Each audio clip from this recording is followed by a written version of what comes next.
Hello my dear students, आज के video में हम लोग डिस्कस करने वाले हैं बहुत ही ज़्यादा इंपॉर्टेंट चीज़, जो कि होगा कि आखिरकार किस तरीके से हम लोग प्रीवियस ईयर पेपर्स को सॉल्व करेंगे, या फिर यूं कह लें कि आखिरकार किस तरीके से हम लोग प्रीवियस ईयर पेपर्स को किस तरीके से इस्तेमाल करें जिससे कि हम लोग max to max marks score कर सकें। ठीक है, और ये बात बिल्कुल ही राइट है कि अगर आप ये वीडियो को अच्छे से देख लेते हो और जो जो स्टेप्स मैं बेसिकली आपको यहाँ पे बताने वाला हूँ 5 स्टेप्स, अगर आपने उसको अच्छे से फॉलो कर लिया तो समझ लो कि आपका काम हो गया। ठीक है, आपका ये अगला 15 से 20 मिनट या फिर आप कह लो 10 से 15 मिनट, जितना भी लेंदी ये वीडियो होने वाला है वो बहुत ज़्यादा इंपॉर्टेंट है। तो बिल्कुल भी मिस मत करना और आराम से कान में ईयरफोन लगाकर बैठ जाओ और एक एक स्टेप मैं जो बता रहा हूँ उसको समझो, और हो सके तो उसको कहीं पे लिख लो अच्छे से। ठीक है, ताकि आप उसको भूलो ना। तो बिना देर किए हम लोग स्टार्ट करते हैं आज का वीडियो और जानते हैं कि किस तरीके से हम लोग प्रीवियस ईयर पेपर्स को सॉल्व करें, एनालाइज करें और किस तरीके से उसको यूज करके हम लोग मैक्स टू मैक्स मार्क्स जो है वो गेन कर सके। तो बढ़ते हैं हम लोग स्टेप नंबर 1 पे, और जो स्टेप नंबर 1 होगा वो ये होगा कि आप जो है उस क्वेश्चन पेपर को पकड़ो और पकड़कर एनालाइज करो। अब यहाँ पे सवाल ये उठता है कि सर ये बताइए या भैया ये बताइए कि हम लोग पेपर को एनालाइज कैसे करें। ठीक है, पेपर को हम लोग एनालाइज कैसे करें। तो सबसे पहली बात कि आपके पास पेपर होना चाहिए प्रीवियस ईयर और 4 का 4 साल का होना चाहिए, यानी 17, 18, 19, 20 4 साल का होना चाहिए। ठीक है भैया, आपने 2016 का नाम क्यों नहीं लिया? इसलिए नहीं लिया बिकॉज 2016 जो है वो हमारा सिलेबस थोड़ा सा उसमें चेंज था। ठीक है, तो दैट्स वाई हम लोग यहाँ पे 2017 से पकड़ रहे हैं।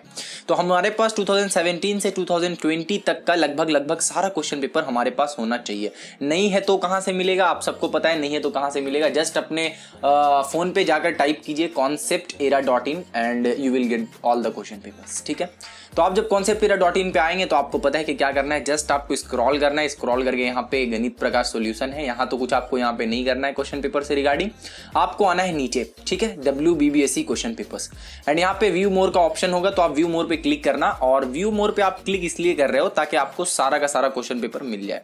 ये वेबसाइट का विंडो वर्जन है, दैट्स वाई आपको ऊपर में सर्च बॉक्स नहीं दिख रहा है। अदरवाइज आपको सर्च बॉक्स दिख जाता तो आपको प्रॉब्लम नहीं होता ये सब टाइप करने, मतलब यहाँ पे व्यू मोर लिखने का। खैर, तो यहाँ पे आपको WBBSE last 4 years question paper मिलेगा। ठीक है, और यहाँ पे लगभग सारे क्वेश्चन पेपर्स आपको अवेलेबल है। ठीक है, यहाँ पे कुछ मिक्सअप हो गया, कोई बात नहीं, मैं इसको ठीक कर दूंगा बाद में।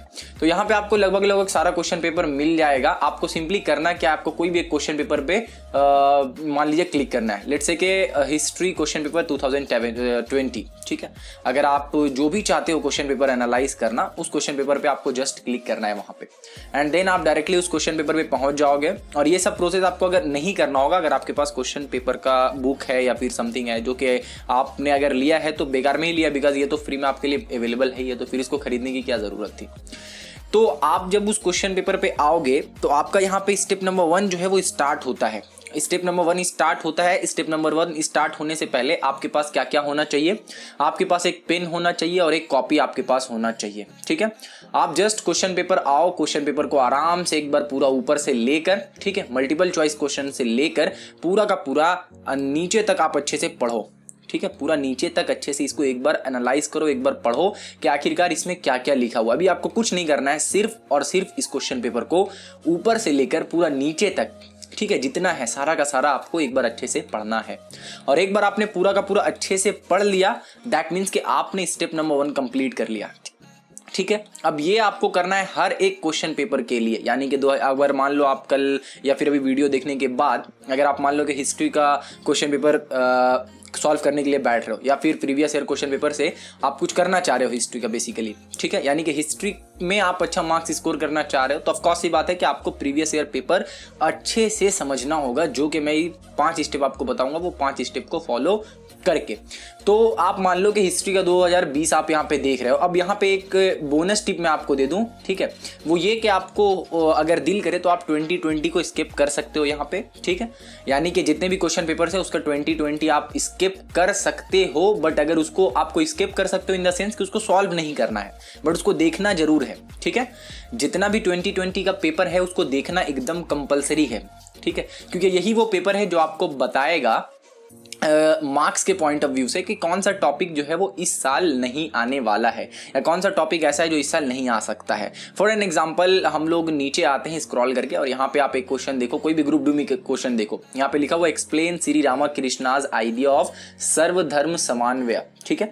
यानी कि ये क्वेश्चन जो है वो 2020 में आ चुका है, तो 99% ये चांस है कि 2021 में ये क्वेश्चन नहीं आएगा। इस तरीके से अगर आप देखोगे तो यहाँ पे बेसिकली आपका 8 क्वेश्चन जो है आपका ऐसे ही यहाँ पे खत्म हो गया और नीचे में लॉन्ग में 3 क्वेश्चन खत्म हो गया। तो खैर ये हम लोग दूसरे स्टेप्स में बात करेंगे। तो पहला स्टेप ये हुआ कि आपको पूरा का पूरा क्वेश्चन पेपर जो है वो अच्छे से समझ लेना है, अच्छे से पढ़ लेना है। अब आपने एक बार क्वेश्चन पेपर को अच्छे से पढ़ लिया, now move on to the next step जो कि हमारा है स्टेप नंबर 2। और इस स्टेप में हम लोग क्या करने वाले, इस स्टेप में हम लोग चैप्टर वाइज क्वेश्चन को छांट कर अपने कॉपी में उतारने वाले हैं, ठीक है। अब यानी कि आप स्टार्ट करोगे चैप्टर नंबर 1 से और आप आओगे मल्टीपल चॉइस क्वेश्चन में, और मल्टीपल चॉइस क्वेश्चन में आप देखो ये वाला क्वेश्चन जो है वो चैप्टर नंबर 1 से है, ठीक है। और ये वाला क्वेश्चन भी जो है वो भी चैप्टर नंबर 1 से ही आया है। तो आपको सिंपली करना क्या है कि इस क्वेश्चन को और इस क्वेश्चन को आपको राइट डाउन, यानी कि अपने जो नोटबुक और मैंने बोला था पेन लेकर बैठना, आपको वो लेकर बैठना है और ये दोनों क्वेश्चन को बेसिकली उसमें उतार लेना है। नाउ यहाँ से हम लोग सेक्शन सेकंड वाले में जाते हैं और सेकंड वाले में हमारा क्या है, सेकंड वाले में यहाँ पे हमारा है 1 वर्ड आंसर है, ठीक है। किसी में फिल इन द ब्लैंक्स हो सकता है, किसी में कुछ और हो सकता है, आपको उसी तरीके से देखना है। यहाँ पे अगर आप अच्छे से देखो तो ये वाला जो क्वेश्चन है ये क्वेश्चन आपका पहले चैप्टर से है। अब आप बोलो कि भैया हम लोग पहचानेंगे कैसे कि कौन सा पहला चैप्टर से और कौन सा दूसरे चैप्टर से है। तो सिंपल सी बात है कि अब तक आप आई थिंक सो पढ़ चुके होंगे बहुत सारा कुछ, ठीक है। बाय द वे ये आपका हिस्ट्री का है, तो यहाँ पे मेरे को पता नहीं है कि हिस्ट्री में आपने पढ़ा है कि नहीं, बट आपको बिल्कुल भी टेंशन नहीं लेना है बिकॉज हिस्ट्री और ज्योग्राफी के लिए बहुत तगड़ा आपके लिए सरप्राइज है, उसका बिल्कुल भी आपको टेंशन नहीं लेना है, ठीक है। अगर आपने कुछ भी नहीं पढ़ा है तो भी सारा कुछ हो जाएगा। बस इतना ही अभी बोलूंगा फिलहाल, बाकी जब मैं अनाउंस करूंगा तब आपको समझ में आएगा कि क्या चीज था, ठीक है। तो फिलहाल आपको क्या करना है कि आपने मान लो लेट से कि आपने बुक अच्छे से पढ़ लिया है, ठीक है ना। अब आपको यहाँ पे देखना है कि इसमें कौन सा क्वेश्चन है। तो आपने पहले देखा कि यहाँ पे लिखा है what is the name of the autobiography of Bipin Chandra Pal, ठीक है। आपने इसको अपने नोटबुक में नोट डाउन कर लिया और ये जो सारा आप नोट डाउन करोगे इसमें एक चीज आपको याद रखना है कि नोटबुक में आपका चैप्टर का नेम होना चाहिए ऊपर में, और चैप्टर का नेम के साथ साथ कौन से ईयर का आप लिख रहे हो क्वेश्चन वो होना चाहिए, ठीक है। तो चैप्टर का नेम लिखा हमने ऊपर में, हेडिंग डाला अपने नोटबुक में और उसके साथ हम लोगों ने ईयर डाला 2020 और उसके बाद हमने क्वेश्चन उतारना शुरू किया, मल्टीपल चॉइस उतारा, मल्टीपल चॉइस के बाद यहाँ पे हमने ये क्वेश्चन उतारा। ऐसी ऐसी करके देखते गए कि कितना सारा क्वेश्चन जो है वो उससे आया है और उन सारे क्वेश्चंस को हमने वहां पे उतार लिया, ठीक है। अब ये जो मैं बता रहा हूं कि किस तरीके से आपको लास्ट 4 इयर्स क्वेश्चन पेपर जो सॉल्व करना है, ये मेथड जो है वो थोड़ा सा हार्ड हो सकता है, बट अगर इसको आपने अच्छे से कर लिया तो ट्रस्ट में आपका मार्क्स आएगा और भर कर आएगा, मैं बता रहा हूं आपको, ठीक है।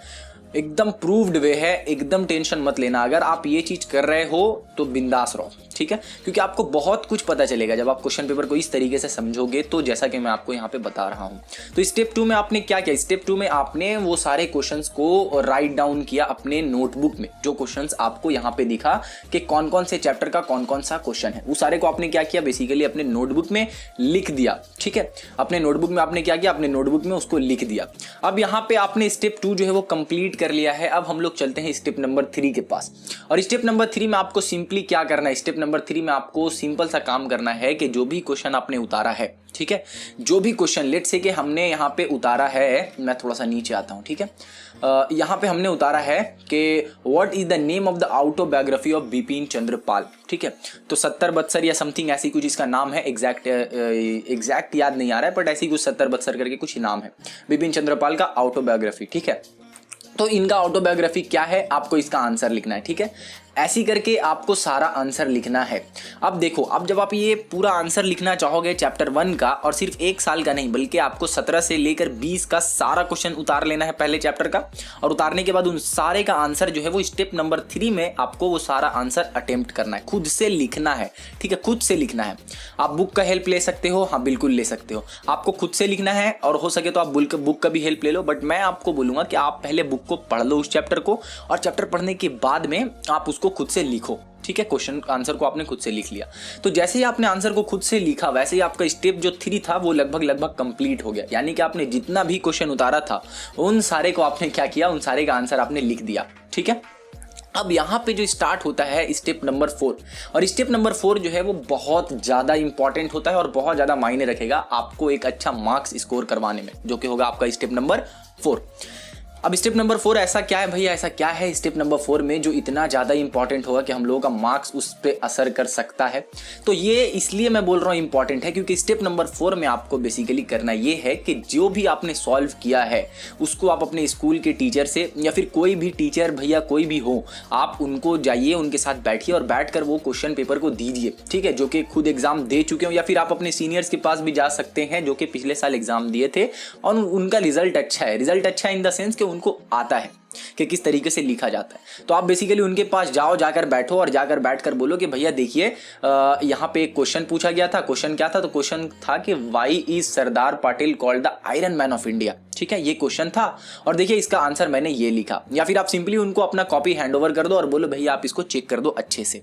अब वो भैया क्या करेंगे या फिर आपके वो जो सर हैं वो क्या करेंगे, उसको एक बार चेक कर लेंगे। अब देखो कोई भी स्टूडेंट अगर अपने टीचर के पास जाकर बोलता है कि सर मैंने ऐसा ऐसा सॉल्व किया है, आप इसको एक बार चेक कर लो, तो बेसिकली उनको भी खुशी महसूस होता है कि देखो मेरे स्टूडेंट्स ऐसे ऐसे मेरे स्टूडेंट्स मेहनत कर रहे हैं। ठीक है, तो आप उनको दोगे, उनको खुशी भी होगा और प्लस वो आपको चेक करके देंगे कि आपका यहाँ पे गलती था और देखो ऐसे ऐसे करना, ये चीज़ इंपॉर्टेंट है। ठीक है, और बाय द वे मैं भी आपको बताऊंगा कि किस तरीके से आंसर शीट को आपको बेसिकली लिख कर आना है, क्या कलाकारी आपको एग्जाम हॉल में दिखाना है, वो मैं आपको अलग वीडियो में एक्सप्लेन करूंगा। बिल्कुल भी टेंशन मत लो, सारा कुछ आपको बताऊंगा। ठीक है, बस आप सिर्फ पढ़ाई पे ध्यान दो, अच्छे से पढ़ो, सारे चीज़ों को अच्छे से, कॉन्सेप्ट को याद रखो। जहाँ पे कॉन्सेप्ट याद रखना है वहाँ कॉन्सेप्ट याद रखो, जहाँ पे हिस्ट्री है वहाँ पे आप याद करो, मेमोराइज करो, डेट्स को रटो। डेट्स को ऑफकोर्स रटना होगा और आप रिलेशन करके भी रट सकते हो, एक का दूसरे के साथ रिलेट करके रट सकते हो। ठीक है, और बाय द वे जो प्रॉब्लम आपको आए ना वो प्रॉब्लम आप कमेंट में बताओ कि भैया इस टॉपिक पे चाहिए वीडियो, इस टॉपिक पे चाहिए वीडियो। ठीक है, अदरवाइज मेरे दिमाग में जो टॉपिक्स आएगा जो कि आप लोगों के लिए इंपॉर्टेंट होगा उस पर तो मैं जरूर वीडियो बना ही दूंगा, उसका टेंशन आप मत लो।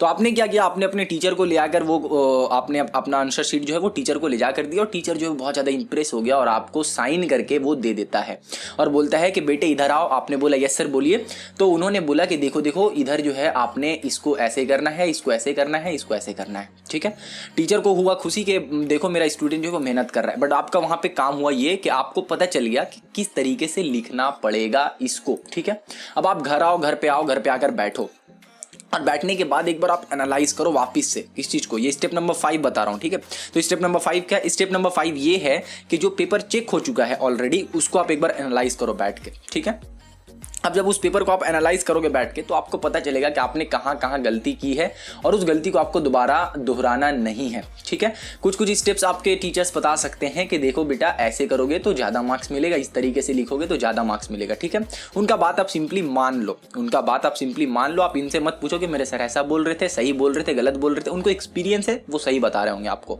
ठीक है, तो आप उनकी बातों को अच्छे से समझो कि वो कैसे लिखने के लिए बोल रहे हैं। जहाँ तक हिस्ट्री में आपका आंसर लिखने की बात है तो इसमें जैसे ही लॉन्ग आंसर में आप आते हो तो वैसे आप आंसर को पॉइंट वाइज लिखोगे, आपको ज़्यादा मार्क्स मिलेगा। अगर आप एक आंसर को इस तरीके से पूरा बड़ा करके लिख रहे हो और पूरा आप एक ऐसे बना दे रहे हो, उसमें कोई पॉइंट आपने नहीं लिखा है, तो उसमें मार्क्स मिलने का कम चांस है एज कम्पेयर टू आपने पॉइंट वाइज कुछ आंसर को लिखा है। आप खुद समझो कि आपको पॉइंट वाइज एक आंसर मिला है तो आप उसको देखकर ज़्यादा खुश हो जाओगे। ठीक है, एज कम्पेयर टू एक पैराग्राफ पढ़ना पसंद करोगे या फिर आप एक पॉइंट वाइज चीज़ लिखा रहेगा उसको पढ़ना पसंद करोगे। लेट्स से कि ये जो मेरा यहाँ पे क्वेश्चन लिखा हुआ है ये मैंने आपको इस तरीके से सजा कर यहाँ पे लिखा है। ठीक है, अगर इसी को सबको एक साथ मिलाकर एक सेंटेंस बना देता तो आप पढ़ना चाहते? नहीं, बिल्कुल नहीं पढ़ना चाहते। ठीक है, तो इसी तरीके से सोचो कि वो जो टीचर चेक कर रहा है उसको भी एक सजा हुआ आंसर चाहिए। ठीक है, यानी कि पॉइंट वाइज आंसर चाहिए बेसिकली। तो आप हिस्ट्री में, ज्योग्राफी में और ज़्यादा से ज़्यादा जहाँ भी कोशिश करो आप पॉइंट वाइज आंसर लिखो। लाइफ साइंस में पॉइंट वाइज आंसर लिखने की कोशिश करो। ठीक है, ओके सर।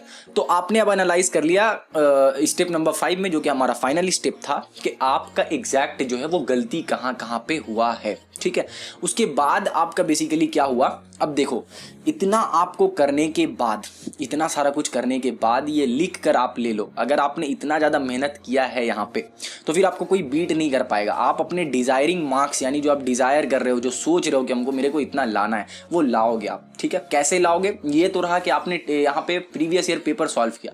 और एक बात और मैं आपको बता दूँ, यहाँ पे आप अपने आप को इस बात से कंफ्यूज मत कर लेना कि मैं आपको टेस्ट पेपर सॉल्व करने के बारे में बता रहा हूँ कि कैसे सॉल्व करना है ना, उसका अलग तरीका है, उसको मैं अलग से आपको बताऊंगा कि आपको टेस्ट पेपर कैसे सॉल्व करना है। ठीक है, और टेस्ट पेपर कब सॉल्व करना है ये आप समझो। टेस्ट पेपर आपको अभी नहीं सॉल्व करना है, टेस्ट पेपर आपको सॉल्व करना है एंड में इन द सेंस कि जब आप ये जो मैं अभी बता रहा हूँ प्रीवियस ईयर पेपर को आप जब इस तरीके से पूरा एनालाइज कर लो, करने के बाद आप जाओ पेपर सॉल्व करने में, टेस्ट पेपर सॉल्व करने में, उसको भी मैं अच्छे से बताऊंगा कि टेस्ट पेपर कैसे सॉल्व किया जाए। और वो वाला वीडियो अगर अच्छे से आपने फॉलो कर लिया एग्जैक्टली जैसा मैं आपको बताऊंगा तो गारंटीड लिख लो कि जितना चाह रहे हो उतना मिलेगा, आपको मिलेगा, बिल्कुल मिलेगा।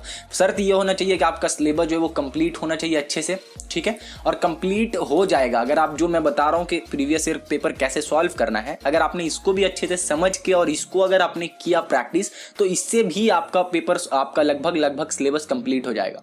अगर कोई स्टूडेंट कुछ भी नहीं पढ़ा है, ठीक है, और अगर ये वाला स्टेप पूरा का पूरा फॉलो करता है तो उसका भी कुछ हद तक सिलेबस जो है वो पहुंच जाएगा। लेट्स से 50%, 60%, 70% सिलेबस उसका कवर अप हो जाएगा अगर ये सारा कुछ करता है। तो आप सिंपली करो ना कि मैं यहाँ पे क्वेश्चन लिखो और उस क्वेश्चन का आंसर, अगर आपने नहीं कुछ पढ़ा है तो आप बुक को देख कर ही लिखो, लेकिन उस क्वेश्चन का आंसर को आप लिखो, ठीक है। क्योंकि जब आप लिखोगे तो अचानक से आपको याद भी हो जाएगा वो चीज़ थोड़ा बहुत, ठीक है। ओके तो ये तो रहा बात के प्रीवियस ईयर पेपर को कैसे सॉल्व करना है। और बेसिकली प्रीवियस ईयर पेपर को मैं सॉल्व नहीं करने बोल रहा हूँ आपको। प्रीवियस ईयर पेपर को यहाँ पे सॉल्व करने अगर मैं बोलता तो आपको मैं बोलता कि 3 घंटे का अलार्म लगाओ, 3 घंटे का स्टॉप वॉच ऑन करो, आराम से बैठ कर 3 घंटे तक एग्जाम दो। मैं ऐसा नहीं बोला हूँ आपको। यहाँ पे मैंने आपको एक स्ट्रैटेजी बताया है जो कि आपको बहुत तगड़ा हेल्प करने वाला है, ठीक है।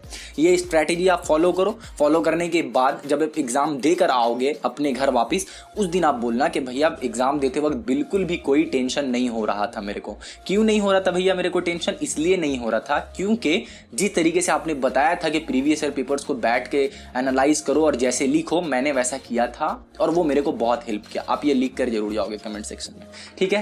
होप सो आपको ये 5 स्टेप अच्छा लगा हो और आप ये 5 स्टेप फॉलो करोगे। कौन कौन ये 5 स्टेप को फॉलो करेगा कमेंट सेक्शन में जाकर तुरंत बताओ। और भैया बस लग जाओ, अब टाइम नहीं है, ठीक है। अब टाइम नहीं है, बस लग जाओ, जी जान लगा दो।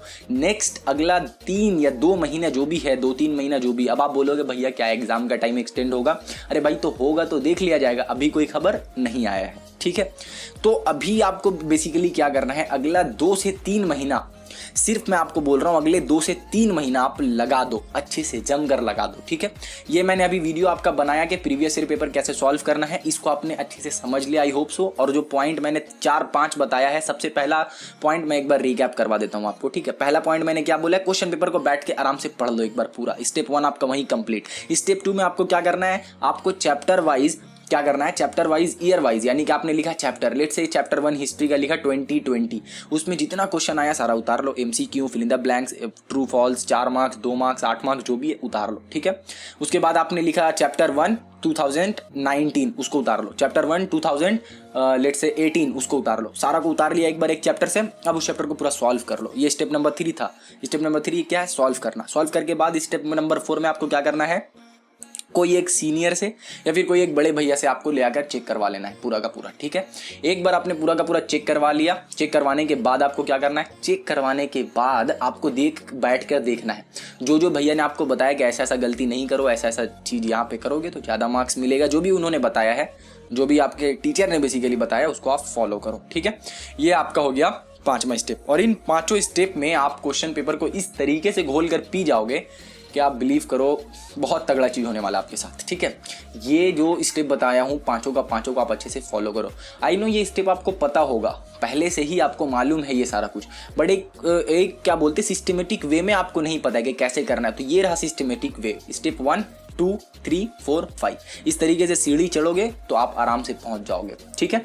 इसी के साथ आज के वीडियो को यहीं पे फिनिश करता हूं, मैं यहीं पे खत्म करता हूं। उम्मीद है कि आप लोग ये स्टेप को जरूर फॉलो करोगे और कमेंट सेक्शन में जरूर बताना जो स्टेप को फॉलो करने वाले हो और इसका रिजल्ट क्या आ रहा है वो भी मुझे बताना कि हाँ क्या आपको इससे फायदा हो रहा है या फिर नहीं हो रहा है। इसी के साथ मैं मिलूंगा आपसे नेक्स्ट वीडियो में, तब तक के लिए अपना बहुत सारा ख्याल रखना। Thank you.